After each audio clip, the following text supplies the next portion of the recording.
solidaire parce que c'est pas un interview avec une personne, mais j'ai la chance d'avoir l'interview de deux personnes et pas des moindres, puisque j'ai Fanny Picard et Marc Ménazé. Est-ce que vous pouvez l'un et l'autre vous présenter de ce que vous faites, en gros, ce que vous faisiez avant la crise du Covid et c'est quoi votre métier, votre vrai métier?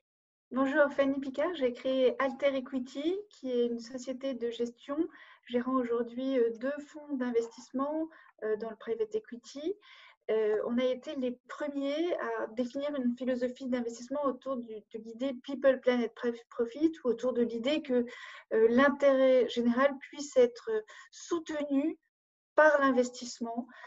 Concrètement, nous investissons dans des entreprises qui, par leur activité, sont utiles aux personnes, d'une part, ou à l'environnement, d'autre part. Et nous leur demandons, en outre, de progresser dans leur pratique de gestion vers plus de responsabilité sociale et environnementale, en s'engageant dans un plan d'action que nous appelons business plan extra-financier. Le tout en recherchant un rendement pour nos souscripteurs qui rémunère leurs risques avec une autre ambition politique qui est de contribuer à notre mesure à démontrer qu'il est tout à fait possible d'être à la fois rentable et responsable et qu'il ne faut pas opposer les deux. Moi, je te connais depuis quelques années, Marc, hein. Tu sortais de l'école à peine, non, je rigole, mais un Non, entrepreneur c'est vrai, tu rigoles dans pas. les années 2000. Donc, Ouais. raconte-nous aujourd'hui, tu es passé de l'entrepreneuriat à l'investissement également. Donc, raconte-nous un petit peu ce qu'est aujourd'hui Founders Future, parce que c'est ton groupe. En effet, on s'est connus dans des époques où on était dans des métiers, en train de créer des métiers qui étaient assez similaires, qui étaient des métiers autour du marketing en ligne. Et puis, avec la particularité que pendant toutes ces années, j'ai pas mal réinvesti à titre personnel, donc en tant que business angel, l'argent que j'ai gagné. D'une part, j'y ai pris beaucoup de plaisir, j'ai fait des grandes rencontres. Et d'autre part, c'est vrai qu'accompagner cette nouvelle génération et la génération qui nous suivait, ou même la même génération d'entrepreneurs, m'a semblé être un moyen, et le plus en amont possible de l'entreprise, m'a semblé être un bon moyen d'allier un savoir-faire opérationnel et un savoir-faire financier. Et en fait, en 2018, j'ai décidé de professionnaliser cette démarche au sein d'une structure dont je suis l'un des premiers investisseurs, qui s'appelle Founders Future, et dont le métier particulier est de rallier le capital humain et le capital financier, plutôt toujours dans ce que j'aime faire et dans ce qu'on sait faire, c'est-à-dire la création de la colonne vertébrale de l'entreprise sur des modèles de plateforme, de software as a service et de marques qui vendent directement au consommateur final, en Europe majoritairement et un petit peu aux US. Et parmi les succès qu'on a financés, des succès comme des entreprises comme Yuka, comme Lydia, comme October, comme Binext en Espagne, comme Waterdrop en Autriche, dont on est extrêmement fiers. Et une fois par an, pour terminer, une fois par an, on a une conviction très forte. Et donc, on met à contribution notre équipe et notre savoir-faire opérationnel pour créer from scratch un projet et le développer aux côtés d'entrepreneurs. C'est ce qu'on appelle du startup studio. Et on se limite à une fois par an. Voilà, donc on en a fait deux dans notre vie. Une entreprise, une première entreprise qui s'appelle Épicerie, qui est une plateforme qui livre les commerçants de quartier, les commerçants de bouche de quartier de proximité chez vous. Et une deuxième entreprise qui n'a rien à voir, même si elle a en commun les trois premières lettres de son nom, qui s'appelle Epicure et qui est une marque digitale de compléments alimentaires personnalisés, clean, made in France et vegan. Tu as une culture de startup studio, comme tu l'expliquais. Est-ce que accepter, ça vient de là? Ça vient de vos méninges à toi et ton équipe, de dire, tiens, il faut faire quelque chose, il faut qu'on soit aussi actif dans cette crise Covid. Raconte-nous la genèse de ACT. Founders Future Act, c'est un projet qui est né, je dirais, au 10e jour après post-confinement, où je me suis dit qu'une fois qu'on avait assimilé tous les sujets autour du damage control potentiel avec nos participations, c'est-à-dire s'assurer que tout le monde était bien confiné, tout le monde était passé en télétravail, tout le monde avait bien pris ses dispositions, on va dire, en termes de financement. On s'est dit qu'il fallait rentrer dans une sorte d'élan d'optimisme et d'élan entrepreneurial qui nous qualifiait beaucoup parce qu'encore une fois, Founders Future, c'est une trentaine d'entrepreneurs en plus de moi. Et en fait, on avait un programme qui existait déjà au sein de Founders Future qui s'appelait Start et qui visait en fait à rentrer dans des levées de fonds de business angel en apportant un financement complémentaire à un financement qui venait d'un business angel référencé par nous. Donc Alexandre, si tu venais nous voir et que tu finançais une entreprise pour, mettons, 50K, comme tu es référencé par Founders Future, on aurait matché tes 50K. Donc, on avait une enveloppe pour ça. Et en fait, on s'est dit forcément, les entreprises vont arrêter de lever, vont mettre en pause leur levée de fonds en amorçage à cause de ce confinement. En revanche, il y a plein d'initiatives, soit qui émanent d'entreprises qui vont faire un pivot, donc qui vont faire évoluer leurs produits pour freiner la pandémie, améliorer le quotidien des confinés et éventuellement, et de plus en plus on le voit, accélérer la reprise économique et sociale.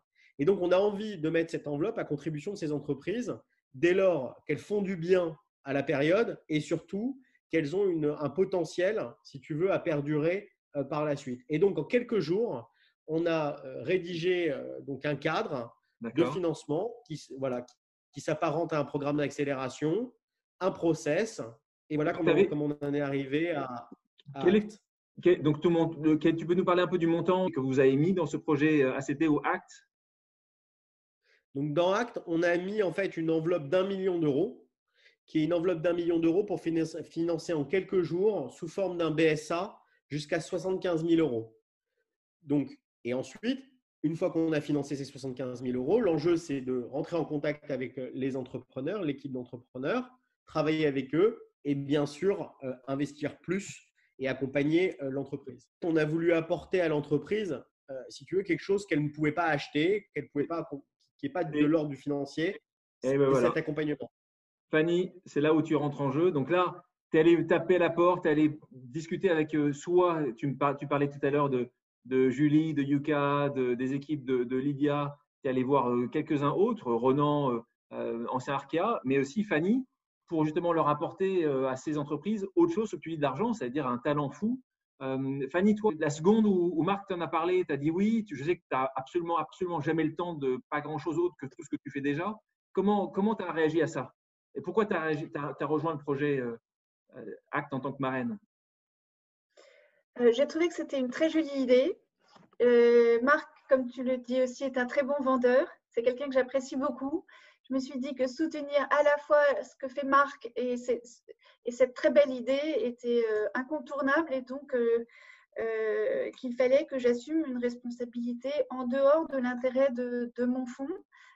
Et même si éventuellement un jour, avec Marc, on pourrait être concurrent sur des opérations, je me suis dit aussi que c'est une période pendant laquelle il faut être encore plus solidaire et responsable que d'habitude. Et donc, j'ai accepté avec plaisir ce projet. Combien de projets vous avez vu passer, Marc, toi et les équipes, depuis que tu as annoncé ça? On a reçu 400 projets complets. On a réalisé, je pense, 80 conférences Zoom ou conférences téléphoniques. On a fait 7 investissements. Et la particularité, c'est qu'on a reçu pas mal de projets en fait, qui étaient des projets associatifs. Et j'ai décidé, un peu en dernière minute, si tu veux, de mettre une petite poche à disposition de ces projets associatifs. Donc, c'est beaucoup moins d'argent que les projets d'entreprise, mais j'avais envie qu'on le fasse. Génial. Et toi, Fanny, ça y est, tu as été mise sur un de ces projets-là ou pas encore? Ça va arriver bientôt? Oui, je pense que ça va arriver bientôt. En fait, pour le moment, des lettres d'intention ont été reçues, des dossiers sont étudiés, mais pour le moment, aucun projet n'a encore abouti. Et c'est seulement quand les projets auront abouti que les parrains seront cités les uns après les autres. Question pour l'un et l'autre. Est-ce que vous pensez que post-Covid, le monde de l'investissement va vraiment changer? Toi, Fanny, tu es une des toutes premières à promouvoir cette vision positive de la finance. Tu penses que tout le monde va te rejoindre? Tu penses que les gens vont oublier? Qu'est-ce que tu en penses, Marc, évidemment? J'ai la même question pour toi. Peut-être encore plus toi, Marc, sur la partie entrepreneur. Est-ce que tu penses que l'entrepreneuriat va changer post-Covid? Moi, je pense que le Covid, il crée un certain nombre de choses nouvelles, mais il renforce aussi des dynamiques qui étaient à l'œuvre. Et la dynamique de la prise en compte de la conscience du dérèglement climatique, des enjeux sociaux contemporains et donc de la nécessité pour les investisseurs de prendre en compte des dimensions de responsabilité à la fois environnementale et sociale dans les décisions d'investissement et dans le suivi d'investissement et dans la philosophie d'investissement. C'est quelque chose qui avait déjà émergé et c'est quelque chose qui va se renforcer de façon absolument déterminante, à mon avis, avec le Covid. Je n'en doute pas. Moi, j'aime beaucoup Fanny et son positionnement. Nous, on a un positionnement tech et aussi peut-être un peu générationnel. Et ce qu'on a déjà observé et ce qui va s'accélérer, c'est qu'il y a une nouvelle génération d'entrepreneurs à mission qu'on a commencé à accompagner et qui va sans doute s'accélérer. Il y a quelque chose qui est sûr, c'est que le fait de créer une entreprise et de faire du bien et avoir du sens compte de plus en plus pour cette nouvelle génération. La deuxième chose, c'est que nous, en tant qu'accompagnateurs et financeurs d'un chemin de vie de l'entreprise, si tu veux, du chemin de vie de l'entreprise, ce qui est important, c'est de faire des choses qui s'inscrivent dans une philosophie qu'on partage d'ailleurs, et je pense que la raison pour laquelle on est tous les trois autour de cette conférence Zoom, c'est que le monde va accélérer, et Fanny le disait très bien, va accélérer ce qu'on vit, et cette crise, elle va accélérer les comportements. On va faire face à des challenges auxquels on faisait face avant cette crise, mais qui vont être, je pense, encore plus sur le haut de la pile, en rajoutant peut-être notre souveraineté à l'égard de bon nombre de choses, l'enjeu environnemental, l'enjeu alimentaire, qui est une transition qu'on finance et qui est une des principales transitions qu'on veut financer. Enfin, voilà, je veux dire, c'est quelque chose qui est au cœur de notre activité. Camarade avec un S, une dernière question pour vous. Quelle aurait été une nouvelle habitude qui aurait été prise pendant le confinement que vous gardez après le confinement? J'en voudrais deux. Une qui va dans ton sens, donner beaucoup plus. On a donné beaucoup plus, on a donné à la Fondation des Hôpitaux de France encore plus donc ce que nous faisions d'habitude et on va continuer.